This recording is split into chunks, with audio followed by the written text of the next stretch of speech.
Hey, welcome back to Evil's Comics. I'm Evil Mike, and this is going to be part one of my reviews for the new comics that were released on 7/28/2021. These are all specifically DC titles. First up, we have Wonder Woman number 776, and I just want to cover A. I really like this cover. As far as I know, this is the first introduction to Niflheim, which is the DC's universe of like the medieval kind of things. It's said to be like a land of fairies and gnomes and trolls and that kind of thing. As far as I know, and I might be wrong, I don't. I think this is brand new. We've seen Grease and Valhalla, and especially on Wonder Woman's journey. So the last issue, she had went through the well, while she was in Greece, and she was in Olympus, but with the Olympian gods. But she went through a well, came out the other side, and this is probably my first negative of the book. There was a major art change, and I think we were like 4 issues into this arc, and there's an art change. I mean, this does happen a lot with manga and anime and comics, but I mean, it's like 4 issues in, maybe like 10 or 12 or something like that, or maybe just wait until the arc is done. I can say the first couple pages, man, it wasn't for me. I did not like the art. I do like the art, like the color palette that they use. It looks more like I'm not even gonna do like a pastel kind of like shading to it and everything, and I'll show you right there. But it's just the first couple pages for some reason, because the art gets a lot better, and I'll show you as it goes along. But we're with Wonder Woman and Ratatosk, going on their journey, their introduction to Niflheim. They don't know anything there, and it's said quite often in the book. But right off the bat, they come across a table with some food, and Wonder Woman is smart enough to not eat the food. She tries to warn Ratatosk, and we're just going to call him Rat from here on out. That's what she calls him. But he ends up eating one of the tarts, and you'll see that he changes into like a little boy, but he's still got his horn from when he was a squirrel, like a mythical element to him. She runs into a bunch of these like fairies that are there, and instantly the fairies are trying to, they're like bugging her at first, like pulling at her clothes and all kind of stuff. She grabs one trying to talk to him, and instantly they start attacking her. She tries pulling her weapon, and we meet the new king of Niflheim, because recently the queen of Niflheim was slain, and at this point we come to find out that is the evil version of Wonder Woman. I am drawing a blank at her name, and she has a name. She is half a mythical Greek god, and it's a future and past version of that god. She is the future part of that god. She left the past behind. Haha. And basically she has taken Wonder Woman's form, so she looks like a dark Wonder Woman. I forget her name. I'm bad with names. But anyways, so we meet the Elf King here, and I think his name is like Gwendom or something like that. But he explains a little of the rules, something like that, like if she were to draw her blade, like, that she would be facing death or something like that. It's also said never to make a promise in Elfheim, because if you do, there's certain magic in the land and air that you have to keep it guaranteed. They instantly, the Elf King he basically puts Wonder Woman and Ratatosk asleep, kind of on the cover as we see. They use like flower magic per se, and they put each other to sleep. Ratatosk wakes up in a cavern with other children, captured basically, and Wonder Woman wakes up in a cell at the top of this very tall tower, using some water magic that's there, because the rules of this land are completely different. But she starts having a conversation with Deadman, and Deadman is trying to fill her into some of the rules and things that are going on. And like one of the things he mentioned is don't eat the food, and she's like, well, duh. But he kind of gets interrupted by the said villain, and her name is Janice. Janice is also the past version and the future version, which is Janice. but she has the Wonder Woman look, just a evil, cool looking version of Wonder Woman. But we basically get like a back and forth with Wonder Woman. Wonder Woman, telling her it doesn't matter where you keep me, I'm gonna escape, kind of thing. We do find that she made a call to help, kind of, and somehow in that call to help, she is able to talk to Siegfried blasts through. They end up escaping the tower after like a nice little like conversation. As they get out, they end up like going on this long journey trying to find where Ratatask is, but they end up running into like all different characters. The one that's important is this one right here, and it's not really like anything that I need to go into. It's just small stops on their way to finding Ratatask. But it's like this kind of like, love adventure kind of thing. I mean, it was only 1 page long, but they do find out where Ratatask is hidden, and the king is currently there. Along the way, they kind of get this hint that the king is there under like malicious predictions, like maybe he had something to do with the queen being assassinated by and I already forgot her name, Janice. There's a little battle that breaks out, and Siegfried and Wonder Woman, and they get all involved. The king, he ends up trying to use his magic again. Wonder Woman is ready for it. There is a small notation that was mentioned in the last issue that she was warned about her new lasso, that we don't know the full extent of its powers. And in a couple of these scenes, only Wonder Woman can hear it, but it starts talking to her. She uses it to capture the king, and like all of a sudden, like the lasso is specifically telling her stuff, and she gets a little more like violent than she would normally be. I think it's a hint at what's to come from the lasso. But eventually we see like this group that shows up. It's like on the frog and mythical stuff, and basically we find out that this is the sister of the queen, and she tells her that basically the king, took up the kingdomship under, false pretenses and blah, blah, blah.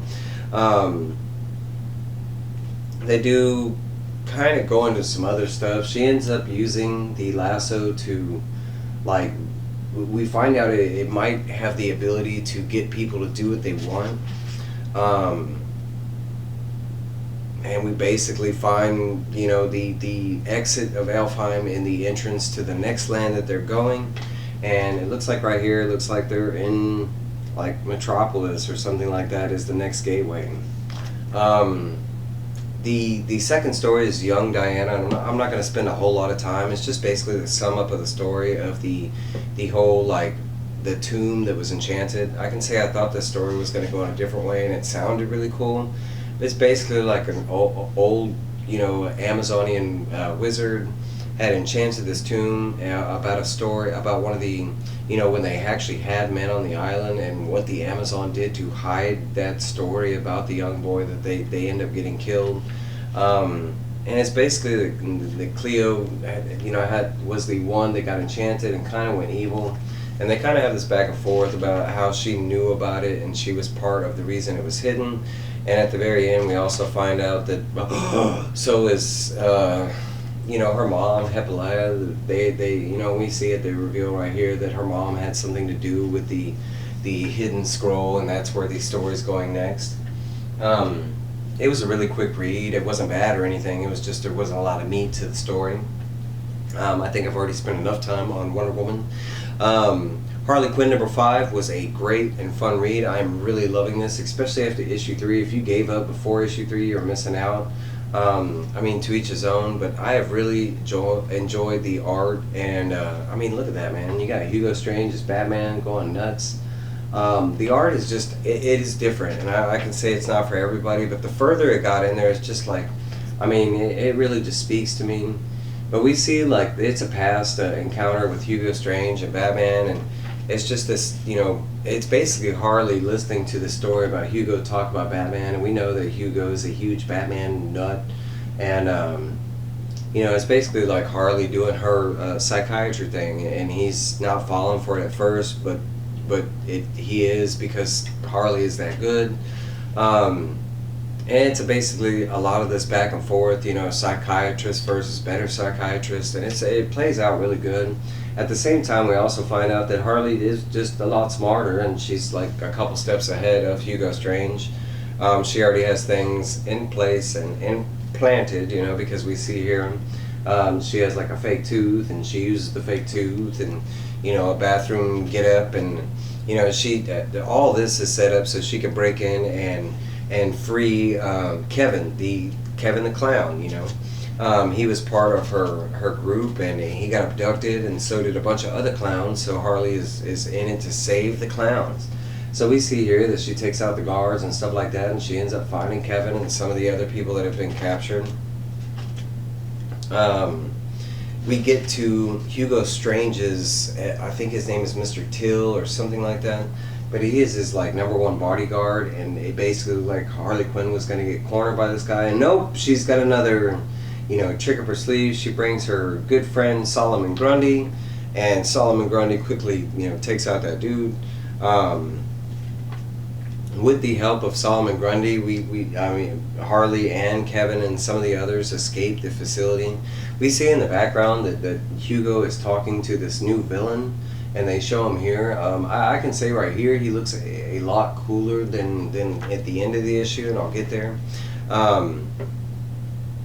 They go into where Harley has broken into Hugo Strange's like apartment, his like high-rise townhouse, whatever. He has his own bat suit and his own his own plushie collection of Batman villains and different weapons that he's collected over the years. We do get to see that Hugo Strange kind of planned this, that he knew that Harley was going to come here looking for something, some kind of evidence or juice on him. We do see that it didn't mean anything. This Harley quickly takes him out with the help of Kevin and Solomon Grundy. Of course, Solomon Grundy playing a big part of the rescue. But don't doubt Harley Quinn, she does most of the damage. R.I.P. Black Mask in that movie, right? So we basically see they escape and they all go to the sewers, and it looks like Harley's going to be doing this thing where she's, kind of maybe hopping away from being the Robin to Batman and kind of maybe just starting her own like rescue service type thing. They do show more of Hugo Strange with this villain and the plans that they were starting up. Now we do know pretty soon in future state that Hugo Strange and Dr. Crane, the person behind the villain Scarecrow, team up. So I thought this was Scarecrow the whole time. It is not. It is a brand new first appearance villain. His name is Keepsake. And that is him in his full glory. I can say he looks a lot cooler early on, and right here he kind of looks a little confusing, so I'm waiting to see some more from Keepsake. I will say there are some things that I love. He has little keepsakes like some scuba gear, an umbrella, looks like a ninja sword, almost looks like a dildo. It's kind of weird. But yeah, Keepsake. It was a really great read, man. Really good art. I'm really loving where that story's going. Next up, a big one for everybody, and for good reason. It is such a great read. But Robin, #4, I went with that cover just because I think Ravager is a hot mama jama. But honestly, I'm not. The art's okay. I just like Ravager. I do love when it opens up. I keep reminding him that people that he is reading this anime that has bigger ties to what's going on, and they show that he is dreaming about this anime, and he is dreaming about himself being the anime character of the soap opera he's reading, and in the soap opera the character he's reading about is killing his real self. It's kind of twisted, but he is woken up, and I do not know this guy. They do give his name, and I'm bad with names, but this creature right here, I've been reading Damian Wayne for a while. I love Damian Wayne. He's one of my new loves in the Batman family. There's nothing bad about Damian. And the more you get to know his story, I love his Batman, and the son and father relationship between. I felt like Batman was missing that for a long time. But I do not know this pet. I don't know if he was just made for this. If y'all know who this guy is and have seen him in other comics, let me know. But his name is Goliath. But I've never seen Goliath before.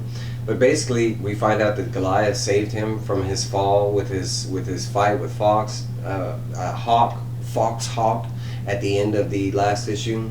And we find that, I mean, Robin already knows, but he is on a different island that is near the island that he was just on, the Lazarus Island. And he is not alone, but he is here with his grandfather, Ra's al Ghul, and a very cool version of Ra's al Ghul. This is the more peaceful and trying to amend and just kind of. He says he's got a plan going, which he hasn't stopped. You know, he even states, you know, I understand why people see me as a villain, but I'm really not. I have to uphold these values. You know, and he's millennia years old, so I mean, it's not like he's going to change anytime soon. You know what I'm saying? But a lot of this is like grandfather and, you know, grandson type conversation, and he keeps mentioning to, you know, Damien about his worst faults, and that's just, you know, his biggest enemy is going to be himself, that kind of thing. That his ego, he's tripping over his ego type thing, and not because he's the son of the bad or anything. If you know Damien, he really doesn't like all that. It's really just on how badass he thinks and knows he is, because he is badass, but I mean, he's got a level. Everybody's got a level, right? We do see Ravager kind of like roaming Lazarus Island, and she's looking for Robin. Yeah, of course, he's not on the island, and so they do show her going into a temple. And up here we have Respawn, and he is killing one of the other combatants. There is a reference to, like, you know, Ravager being like, "Oh, you're trying to scare me," and he's like, "Oh, I'm not doing this for you. I'm just, you know, I needed to kill this guy anyways. He did some other messed up shit before." She mentions again that she's looking for Robin, and he's like, "Well, I haven't seen him, you know, no." And you know, as she's leaving and stuff, and he's like, "Well, aren't you getting ready for the tournament type thing?" And she's like, yeah. You know, well, I mean, it hasn't started yet. And she's like, "Yeah, not until the last person is killed."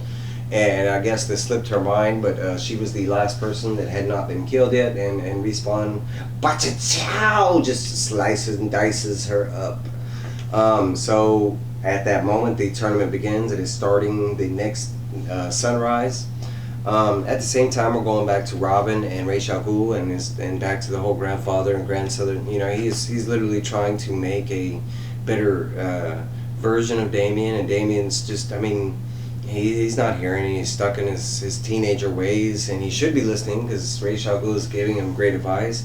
There is this great scene here where Ra's al Ghul is talking about why he's on this island, and the ongoing tale of stars that are disappearing from the night. And I mean, if you've been on this earth for a little bit, I mean, you'll notice that stars are disappearing, and that's kind of our fault. And not really disappearing, but they're getting harder to see, you know, due to our atmosphere. They get into a whole lot of, like, when he's talking about him being a villain, and I mean, the art is just stellar. I love this art, man. I mean, the way they drew Ra's al Ghul, the penciling into his beard is really nice. He does pull a Batman, and he takes off, gets some props from Ra's al Ghul. Even Goliath did not even know that Robin was gone. We do see another setup where Robin is trying to, he's back on, like, they say he goes somewhere else. It says Corto Maltese. Now, I'm not sure if that's Lazarus Island. I don't think so. But they show here, and it's like he's chilling out at, like, top of this rooftop. They got some ninjas looking out for him, and of course this is probably the Lazarus, you know, assassins or whatever. They show him here on the rooftop, and even Alfred in his back of his mind is like, "Hey bro, you shouldn't be doing this," and no. And the ninjas are like, "Yeah man, wait, he was just here. I know Ravager was talking to him." So Robin's kind of getting the idea that maybe Ravager just, you know, spoiled on him, but that's not the case. We know that she was trying to communicate, you know, to the Bat family because she thought Robin was in trouble, but Robin's kind of seeing it the other way, that maybe she betrayed him. We do see that the people that she was connecting was the Bat family, and that's why he's meeting them on Court Maltese, or that's where, you know, yeah. But it was really good, and I mean, you know, it was interesting because I heard the synopsis before for the next issue about the other Robins, you know, showing up on Lazarus Island, and I was like, wait a minute, I mean, he had to get an invite. How did they show up? I don't know. Alright, so number 4, we got Teen Titans Academy, and this is issue number 5, and man, what a great read. This is all about, this is the Bat Pack, but her name specifically, I forget. bad with names. Basically, it's talking about how, like, kind of like how it's basically the origin story of the backpack. I mean, we're seeing, like, right here that I think this is a Chupacabra in the beginning, and it's basically the whole origin story of Chupacabra and why he is like this white colored. And we do find out he has powers and he was tested on. But it's basically the whole setup of the Bat family and how they came to know each other, or not the Bat family, the Bat Pack. I'm sorry, because it specifically is Chupacabra, it's Mega Bat, and I'm drawing a blank at her name. She's the female. But it's even though she's on the cover, it's not just about her. It is about all three of them and how they kind of intertango together. But eventually, it's basically this, like, and I can show you some art. It's basically like this, how one of them's all three of them are kind of orphans. They are like, they are kind of like wannabe detectives, to begin with. There is this whole, like, where orphans are getting kidnapped storyline that's going on, and them being detectives and Batman fans because they are huge Batman fans. They do end up finding who is, like, the reason why there has been orphan kids that are missing, and sure enough, they are being sold to this doctor here. And I think his name is Dr. Nigel, but they find out that they are experimenting on kids, and on the table that is Chupacabra. I'm drawing a blank at his name, at all their names. I'm bad with names, I'm sorry. But we do find out that that this is a kind of nemesis to Kurt Langstrom, the other doctor, the guy who is the Man-Bat. And Dr. Nigel has some ties with Kurt Langstrom. I probably know who he is. I'm just drawing a blank. I'm pretty sure this isn't his first appearance, especially since he mentioned Man-Bat and stuff like that. But in the process, like, Chupacabra was injected before the Bat Pack could save him.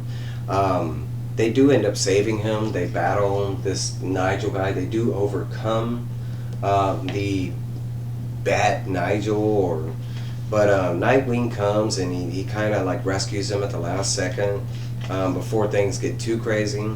We do see that the Chupacabra is a little bitty kid and he's so cute. He actually really digs that his transformation, him turning into this like half vampire, half kind of were-kid kind of thing. He even comes up with a name. He doesn't even want to be called by his real name. Haha, that's why I don't remember his name. But that's not why I don't remember his name. But eventually they do show you that the Teen Titans Academy, specifically Nightwing, he adopts all three of the Bat Packs, so they have been living at Teen Titans Academy. And they said New York, so I don't know if that's where they are right now. I thought they were in San Francisco. But anyways, the whole story summed up is them telling Red X their origin, who they are, why they're like, good superheroes type thing. Again, I thought we were finally going to get a Red X reveal. No, they get revealed who he is, but we never do. We still don't know who he is. We kind of find out that they're kind of on board with it. At the same time, Red X is trying to gain them on his side of the team. He's trying to get people away from Nightwing for some reason. He sees it as like some injustice that he's taking kids in and that kind of thing. Kind of reminds me of like the Deathstroke part of the Teen Titans story. But at the same time, as Red X leaves and gives that opportunity to the Bat Pack, we also see that that they had just graduated, that they did make it, and now that they are official members of the Teen Titan. So it's going to be interesting to see what the Bat Pack does now that they are being pulled in the two different directions. Of course, I mean, they're the Bat Pack. They're not going to betray Batman and the Bat family.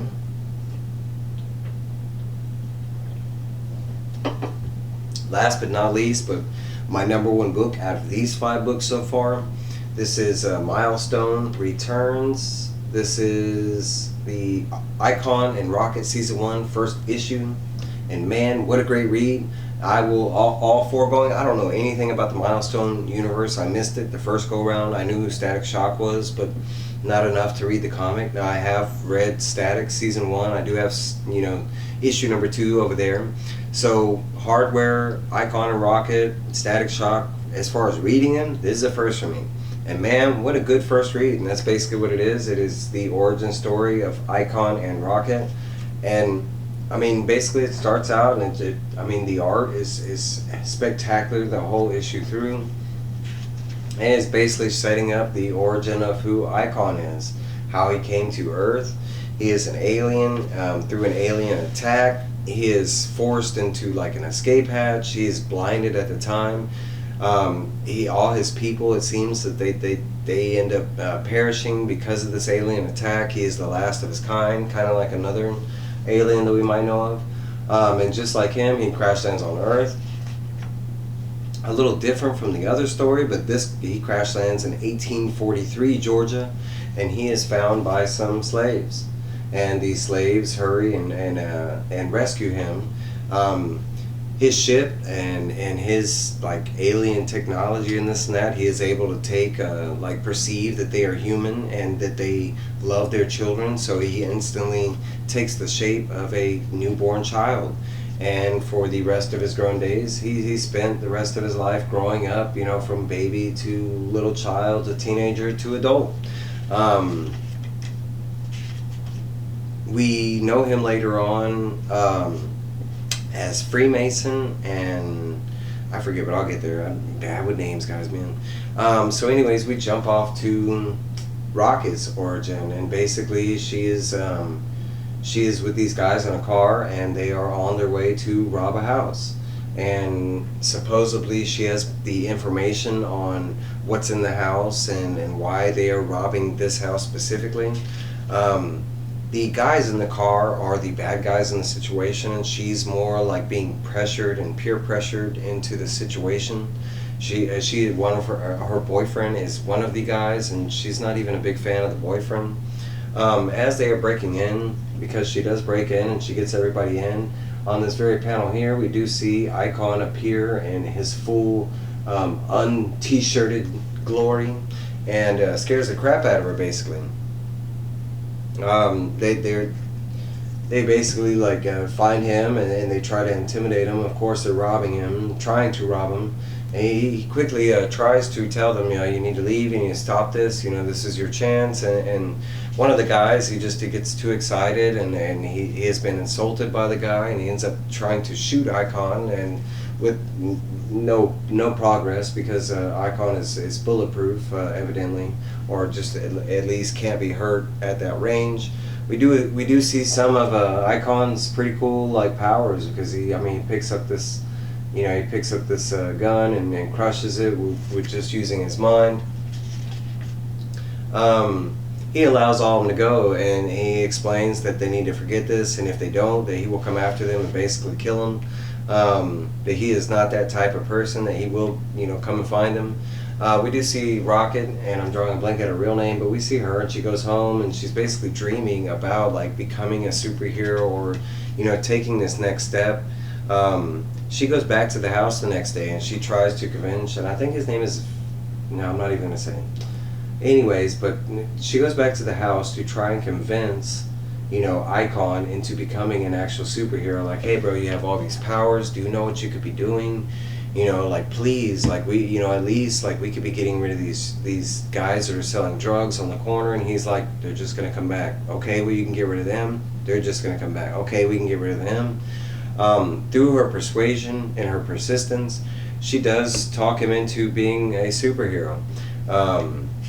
You know, putting on the costume, you know, basically kind of reminding him of her mother, basically. His name is Augustus Freeman, and her name is Raquel Irving. And we do find that out at the very last panel. So,